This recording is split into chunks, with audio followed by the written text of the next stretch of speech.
Hi, this is Lisa with Miracle of Deliverance, and I'm talking to you again today about helping marriages. This is session 13, and I'm going to talk about changing culture. There is a handout with this session. Now, every family has a culture, from how they greet one another, how you eat, where you eat. Some of the activities within a culture are good, some of them are really bad. Now, if the couple you're working with is having trouble, they are already a part of a non working culture. To help you with a couple, I have a handout attached to this lesson that will give them insight on looking at their family identity and their family culture. Now, each person, each spouse has already come from their own culture of growing up. And whether it's bad or not, it becomes kind of normal. It's what you expect.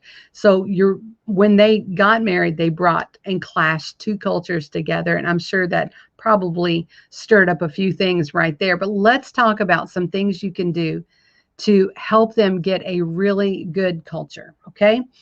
As a family, they have to know who they are, what kind of home they live in. Is it the kind of home that is peaceable or is it fussy?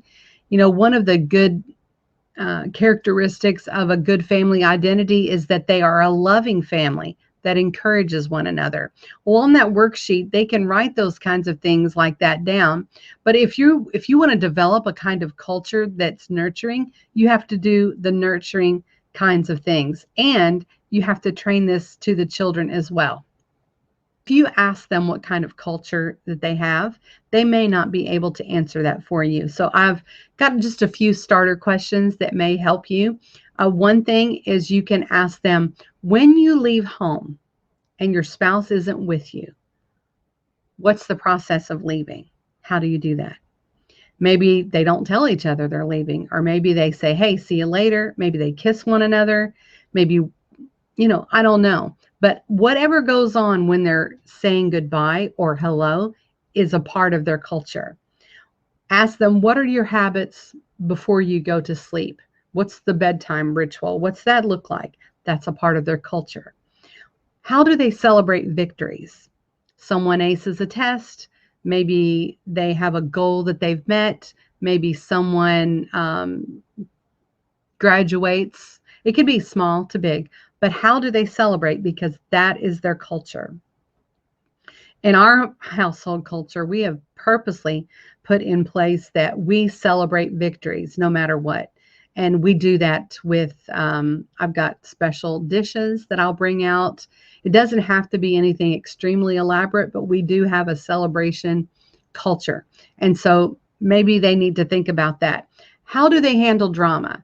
Maybe you could do a scenario where you say someone comes in and maybe is sick, or there is trouble in the church or whatever. What's the process? What happens? Not what they think should happen, but what actually happens. What do they do when they have financial stress? If they immediately begin arguing, if there's something stressful, then that is a culture right there. What happens when one of them is sick? What goes on? Who takes care of who? Or what makes your family stressed? What makes them happy? So you're going to ask questions so to help them start analyzing their culture. You get the point. After they talk about their culture, then ask, okay, I see what you have been doing. What would you rather be doing?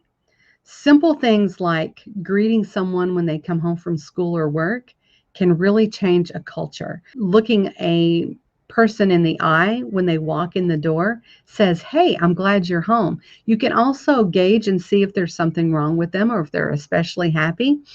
Right now, people don't look up from their TV or their cell phones or projects that they're working on, and we really miss those opportunities of engaging. So with just a simple change in a culture, like when someone walks in the door, I pay attention and say hi and wave, can really change a culture tremendously.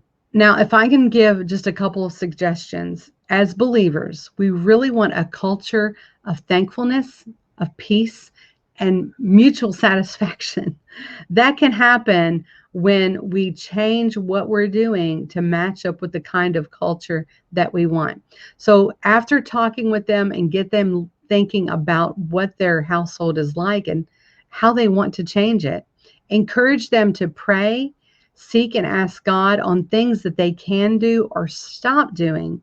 Now, they need to remember if they have children, those children are learning the culture that they are going to take with them and train your grandchildren. So it's really important to fill out this paperwork, to think about what you're doing, and then asking the Lord to help you cultivate a godly, peaceful, loving atmosphere.